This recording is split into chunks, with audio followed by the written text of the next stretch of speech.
तो यार आज का जो टॉपिक रहने वाला है वो रहने वाला है प्रैक्टिस के बारे में, सीए प्रैक्टिस। तो मैंने सोचा जो लोग अभी रिसेंटली सीए पास आउट हुए हैं उनके लिए एक वीडियो बनाई जाए।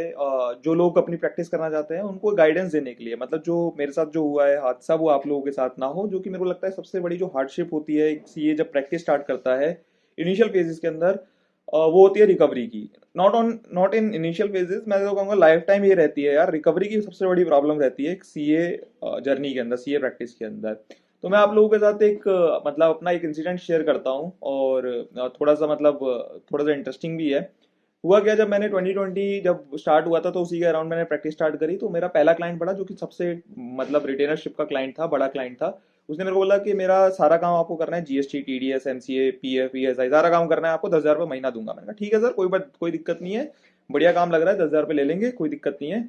और उन्होंने बोला कि 10,000 रुपये देंगे। मैंने कहा सर कोई दिक्कत नहीं है, 10,000 रुपये तो बहुत बढ़िया है। और मैं लालच के अंदर आकर मैंने वो काम ले लिया, है ना। और दिक्कत ये थी कि कोई भी एग्रीमेंट ड्राफ्ट नहीं हुआ, ओरल एग्रीमेंट था। और सबसे बड़ी जो चैलेंज रहा वो मेरे साथ यही रहा कि ड्राफ्ट जो वो जो एग्रीमेंट था वो ओरल था, और मैंने क्या करा, रिटर्न एग्रीमेंट नहीं करा। और तो मेरे पास कोई प्रूफ भी नहीं है कि मैंने उनके साथ एग्रीमेंट करा। ठीक है, बाद में किस लिए रहा क्या रहा वो बाद में बात करेंगे, बट पॉइंट इज कि मैंने कोई भी एग्रीमेंट नहीं करा था रिटर्न के अंदर। अब क्या हुआ कि उन्होंने बोला, पहले महीने मैंने काम करा।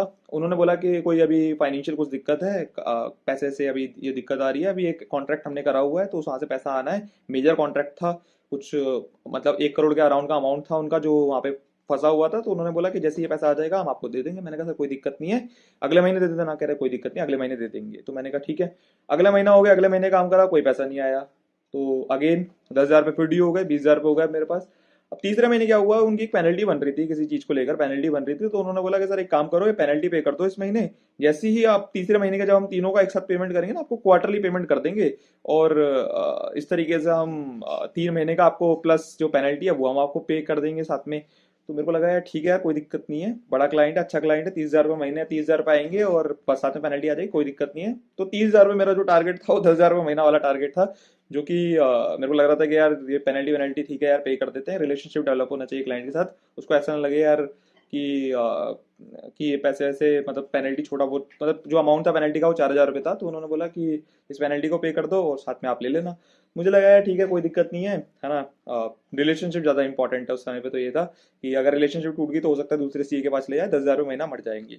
तो ये चीज़ मैंने सोची। उसके बाद क्या हुआ, 3 महीने बाद कोरोना आ गया। कोरोना आ गया तो फिर उसके बाद जो चीज़ें थी, ना वो पैसे दिए। उसके बाद फिर 2-3 महीने और काम करा मैंने, तो वो बोलने लगे कि अभी तो ये दिक्कत हो रही है, ये अब कोरोना आ गया, ये हो गया, वो हो गया। और क्या हुआ कि बाद में मुझे पता चलता है कुछ महीनों बाद कि किसी के पैसे नहीं दिए थे उन्होंने, जो एम्प्लॉयज काम कर रहे थे वो उनके पैसे भी नहीं दिए 3-4 महीने से। और जितने लोग थे, और किसी बड़े बड़े लोगों को भी उसने ठग लिया था उस बंदे ने। तो बड़ा ही बहुत ही भयंकर इंसिडेंट हुआ था। मतलब मेरे साथ तो, मेरे तो फिर भी ठीक है यार, 50-60 हज़ार रुपये मरे थे, बाकी लोगों को तो ठीक है, उनके बारे में बात नहीं करेंगे। बट पॉइंट इज कि सबके पैसे लेकर मतलब सब जिन्होंने भी सर्विसेज दी थी, जिन्होंने भी जो भी दिया था, उनके पैसे से लेकर सब चपत लगा गया बंदा। ठीक है, मतलब कुछ पैसे वैसे वापस नहीं मिले, किसी को कोई पैसा वैसे नहीं दिया, मेरे भी पैसे चले गए, पेनल्टी भी गई, सब कुछ गया। ठीक है। अब क्या हुआ कि जब भी मैं उनसे पूछता हूँ, आज भी मैं पूछता हूँ, तो बोलते हैं कि यार वो पैसा जो आपको बताया था मैंने, 1 करोड़ रुपए आने वाला है, वो अभी तक नहीं आया है, वो अभी तक फंसा हुआ है। तो बस उसी वेट में है कि कब वो 1 करोड़ रुपए आएगा, कब हमारा पैसा वापस मिलेगा। बट अभी तो मैं बैट आउट कर चुका हूँ अपने बुक्स के अंदर, बट अभी भी उम्मीद पे कायम है दुनिया। बट पॉइंट इज कि रिकवरी का बहुत बड़ा इशू रहता है जब भी आप सीए प्रैक्टिस को ओपन करते हो। मैं ये बोलूंगा सीए प्रैक्टिस में नहीं, हर इंडस्ट्री के अंदर जिसमें भी आप सर्विस के अंदर जा रहे हो, वहाँ पे बहुत बड़ा रिकवरी का इशू रहता है। अब वहाँ पे क्या होता है ना कि गुड्स के अंदर ना चीजें दिखती हैं आपको, तो ना हैंड टू हैंड पेमेंट करते हो तो आपको लगता है कि हाँ यार गुड्स आया, सर्विस आई, गुड्स आया, कोई माल आया तो आपने पेमेंट कर दी। सर्विस के अंदर आप बोलते हो ठीक है, टालते जाओ, कोई दिक्कत थोड़ी है। ठीक है, अब सीए की सर्विस है, उसको लगता है यार कुछ काम तो कर नहीं रहा है, थोड़ा मोटा कंप्यूटर के ऊपर कुछ चलाई तो 2-4 हाथ, इसने कैलकुलेटर पे 2-4 हाथ चलाए, पेमेंट कर देंगे, क्या दिक्कत है, 10-15 मिनट का टाइम लगा है इसको। तो ऑलवेज आपको ये चीज ना, जब भी आप इनिशियल फेज के अंदर हो, तो सबसे पहली चीज आपको ना 2 कैटेगरी के अंदर डिवाइड कर लेना है अपने क्लाइंट। एक जो बड़े कॉर्पोरेट्स हैं, अच्छे क्लाइंट है, रेपुटेशन है जिनकी मार्केट के अंदर, उनको अलग कैटेगरी के अंदर डिवाइड करना है। और एक ऐसे लोग जो छोटे क्लाइंट हैं, छोटे छोटे लोग हैं जो दिक्कत कर सकते हैं, उनको अलग कैटेगरी के अंदर डिवाइड कर लेना है। जो ये बड़ी जो कॉर्पोरेट्स हैं, देखो यार, उनके साथ एक बार आपने टर्म्स डिफाइन कर ली ना, कॉन्ट्रैक्ट सबके साथ रखो, कॉन्ट्रैक्ट करने के बाद, एग्रीमेंट करने के बाद उनके साथ टर्म्स डिफाइन कर लिया आपने, उसके बाद यार देखो नहीं भाग रहे वो, ठीक है, आपको पैसा मिलेगा ही मिलेगा, ये मेरा अभी तक का 2 साल का एक्सपीरियंस है, तो कहीं नहीं भागने वाले। उन्होंने जो कॉन्ट्रैक्ट के अंदर लिखा है उससे पहले ही आपको पैसा मिल जाएगा, तो उस चीज को आप निश्चिंत रहिए। लेकिन हमारा जो मेन मुद्दा है, हमारी जो मेन जो जड़ है, जो प्रैक्टिस की जो जो मूड खराब कर देती है, जो बर्बाद कर देती है, वो है ये छोटे क्लाइंट। और इनिशियल फेज के अंदर हमें छोटे क्लाइंट ही मिलते हैं, ठीक है। तो ये जो छोटे क्लाइंट होते हैं ना, ये कर देते हैं पूरा बर्बाद। तो बर्बाद मतलब कहने का मतलब ये है कि वो कर देते हैं पूरा जो जो एक मेंटल पीस होता है। ऑब्वियसली जब मेरा पैसा रुका हुआ है, पैसा नहीं आ रहा, रिकवरी में इशू आ रही है, तो वो मेंटल पीस खराब हो जाता है, तो बड़ा ही दिक्कत हो जाती है। तो पॉइंट इज कि जब भी आप छोटे क्लाइंटों के साथ डील करें, सबसे पहली चीज अपना एग्रीमेंट पूरा रखें, और स्टार्टिंग फेज के अंदर आप ना एडवांस पैसा लें उससे, कुछ ना कुछ एडवांस लें। अगर आपको लगता है यार आप पे वो ट्रस्ट नहीं कर रहा, आप उसके ऊपर ट्रस्ट नहीं कर रहे, तो आप बोलोगे यार ठीक है 50-50% काम कर लेते हैं, 50% मेरे को अभी देते हैं, 50% काम के बाद दे दियो। तो ना 50% उसका पैसा फंस जाता है ना, तो ना उसको एक तो सबसे पहली चीज, बाय चांस मान लीजिए आपका कुछ पैसा लगा, जैसे मान लीजिए आपने कंपनी इनकॉर्पोरेट करी, तो कंपनी इनकॉर्पोरेट करने में आपका ही पैसा लगता है ना, तो बाद में बोले कि नहीं यार मेरे को तो कंपनी चाहिए नहीं थी, आप इसको बंद कर दो। ठीक है, कुछ भी चीज है, कुछ भी चीजें हैं, तो आपको सबसे पहले ना कुछ भी चीज है वो करवाना चाह रहा है, अगर वो आपके पास जीएसटी रजिस्ट्रेशन भी करवाने आया है, आप 2,000 रुपये चार्ज कर रहे हो, तो उसको बोलो भैया 1,000 रुपये दे दे, अभी 1,000 रुपये काम होने के बाद दियो। उससे ना उसकी पेइंग कैपेबिलिटी पता चल जाती है कि पैसा निकाल पाएगा अपनी जेब से या नहीं निकाल पाएगा। और वो मतलब करता है कि नहीं नहीं नहीं ये वो ऐसे करता है, इसका मतलब भैया वो ऐसी है, छपरी है, और वो दिक्कत करेगा बाद में आने वाले समय के अंदर।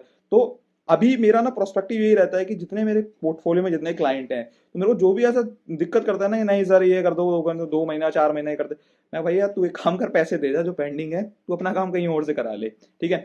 तो वो झिकझिकबाजी जो है ना, वो लिटरली आपका जो मेंटल पीस है ना, एक तो पैसा नहीं देते वो लोग, ठीक है, पैसा भी अगर आप जीएसटी रिटर्न भी करवाओगे तो नेगोशिएट इतना करते हैं चीजों के अंदर कि सर ये तो सामने वाला 200 रुपये ले रहा है, 500 रुपये ले रहा है, आप इतने ले रहे हो, है ना, हमारी तो नील की रिटर्न जा रही है, तो नील की रिटर्न के किस बात के पैसे, ऐसे मतलब फालतू की चीजें को दिमाग लगाते हैं वो लोग। और छोटे जो क्लाइंट होते हैं ना, वो थोड़ा सा आपको उनके साथ ना समझ, मतलब ऑब्वियसली मतलब ऐसा नहीं मैं कह रहा हूँ कि छोटे क्लाइंटों को छोड़ दो, बट पॉइंट इज कि आपको उनके साथ ना एक रिलेशनशिप, उनको भी समझ में आना चाहिए कि हाँ यार आप उनका काम करके दे रहे हो, तो उस चीज के आपको वर्थ भी दे, पैसा भी दे।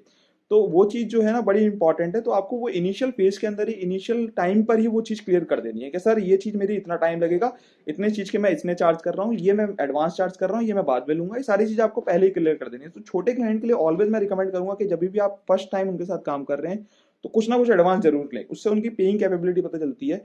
और क्योंकि मैंने देखा है यार, मतलब अगर एक बार आप कर देते हो और फिर उसके बाद आप सोचते हो कि यार ठीक है पैसा आ जाएगा आ जाएगा, तो वो पैसा कभी नहीं देता है। तो पेइंग कैपेसिटी आप सबसे पहले जानो कि यार ये पैसा निकाल सकता है नहीं निकाल सकता। तो ये सबसे पहली चीज है कि छोटे क्लाइंटों के साथ ऑलवेज ये ट्राई करो कि कुछ ना कुछ आप एडवांस लो। और हाँ, अगर कोई जो मतलब कोई मिडिल साइज का क्लाइंट है, तो आप ठीक है, मतलब उसके अंदर कुछ ना कुछ आप चीजें, अगर आपको लगता है कोई बड़ा असाइनमेंट दे रहा है वो, तो और मतलब ठीक है, मतलब कोई रेपुटेशन भी नहीं है उसकी, छोटा क्लाइंट भी नहीं है, तो उससे बोल सकते हो कि इनिशियल फेज के अंदर सर इतना एडवांस दे दो मेरे को, और इतना जो काम, जो इतना अमाउंट है ये बाद में दे देना। बट पॉइंट इज कि ये जो आप मेहनत कर रहे हो ना, वो लोगों को ना उसका महत्व नहीं पता, ठीक है। उनको ये लगता है कि कंप्यूटर के ऊपर 10-15 मिनट इसने काम करा, रिटर्न फाइल कर दी, इनकम टैक्स रिटर्न फाइल कर दी, 1,500 रुपये 2,000 रुपये मांग रहा है, गलत मांग रहा है, ठीक है। सैलरी, अगर आप सैलरीड वाले अगर काम कर रहे हो तो आधा घंटा 40 मिनट के अंदर आप कर देते हो रिटर्न फाइल। तो मैक्सिमम मैं आपको हायर साइड बता रहा हूँ, छोटी मोटी है तो 10-15 मिनट भी नहीं लगते। तो वो लोगों को लगता है कि यार अगर 1,500-2,000 रुपये सैलरी वाले रिटर्न के चार्ज कर रहा है तो गलत चार्ज कर रहा है, ठीक है। तो सबसे पहली चीज देखो, मैं ऑनेस्टली बोलूंगा कि सबसे पहले तो क्लाइंट को बताओ मत कि भाई इतना टाइम लग रहा है, ठीक है। और अगर क्लाइंट को पता है पहले से कि हाँ यार इतना टाइम लगता है, तो उसको बोलो कि सर ये तो मेरे यही चार्जेस हैं, अगर आपको लगता है कि कुछ दिक्कत है तो आप कहीं और से करा लो। बट आप अपना जो है अपने जो चीज है यहाँ पे, जो रिकवरी वाली जो चीज है उसको ध्यान रखो। जो छोटे क्लाइंट होते हैं, आपको आप इनिशियल जब आप स्टार्ट करोगे प्रैक्टिस, तो कहीं ना जब आप उनसे पैसा नहीं मिलेगा तो आप डिमोटिवेट हो जाओगे। तो धीरे धीरे धीरे over the period of time ये चीजें आपको समझ में आएंगी। बट एज ऑफ नाउ मैं आपको ये चीज समझाना चाहता था कि जो छोटे क्लाइंट होते हैं उनसे थोड़ा सा संभल के, थोड़े से जो उनकी जो इवेलुएट करके कि हाँ उनकी क्या कैपेसिटी है, क्या कैपेबिलिटी है। एक बार जब आपने इनिशियल उनके साथ रिलेशनशिप बना ली, उसके बाद तो कोई दिक्कत वाली चीज ही नहीं है ना। उसके बाद पैसा अगर आपके पास 2-3-4 महीने 5 महीने नहीं भी आ रहा, आपको पता है यार बंदा सही है, पैसे दे देगा, ठीक है, ऐसे कोई दिक्कत वाली चीज नहीं है। बट हाँ, अगर आपको लगता है कि एक रिलेशनशिप डेवलप होने के बाद, मतलब 1-1.5 साल 2 साल बाद काम करने के बाद आपको लगता है कि हाँ यार 2-3 महीने 4 महीने हो गए, कोई दिक्कत वाली चीज नहीं है, बाद में पैसा आ जाएगा, बंदा बढ़िया है, तो वहां पे ठीक है, वहां पे चीजें ठीक है। लेकिन इनिशियल फेज के अंदर आपको नहीं पता लोग जो हैं वो किस तरीके के लोग घूम रहे हैं, किस माइंडसेट के लोग घूम रहे हैं। उनको जो, जैसे मैंने बोला कि उनको ये लगता है कि फ्री की सर्विसेज हैं, सीए की सर्विस, उठा लो फ़ायदा, और ये चीज़ उनके माइंडसेट रहता है। तो आई होप आपको चीज़ें वीडियो समझ में आई होगी कि क्या कहना चाहता हूँ मैं। और अगर आपका कोई डाउट है, प्रैक्टिस आप स्टार्ट करने वाले हैं, कोई भी उसको लेकर कोई भी चीज़ का किसी भी तरीके का डाउट है, तो आप कमेंट सेक्शन में कमेंट करके मेरे से पूछ सकते हैं। वीडियो पसंद आई तो लाइक ज़रूर करना, चैनल को सब्सक्राइब जरूर करना। Thank you so much.